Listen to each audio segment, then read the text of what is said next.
নওশাদ সিদ্দিকী ভাইজানের প্রশংসা হিন্দু ভাইরা করছে। চায়ের দোকানে, মোড়ে, রাস্তাঘাটে।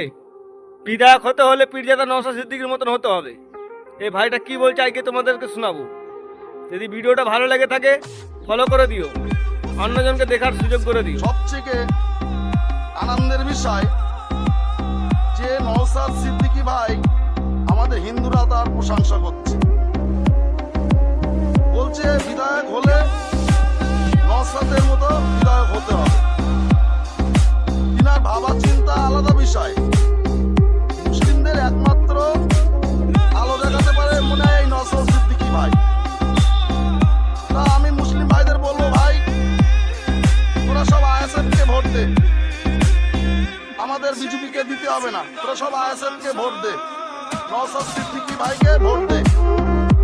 ভোট দিয়ে জয়যুক্ত করে বিরোধী আসনে উঠে এসো, বিরোধী আসনে উঠে এসো।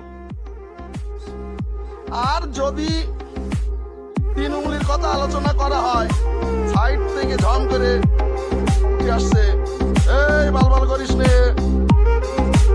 তোরা শিক্ষা, স্বাস্থ্য, খাদ্য বন্ধ চুরি করে খেয়েছিস, তোরা বেশি বালবাল করিস নে। তৃণমূলের অবস্থা প্রচন্ড খারাপ হবে। তৃণমূল মনে হচ্ছে এবার থার্ড পজিশনে পৌঁছে যাবে।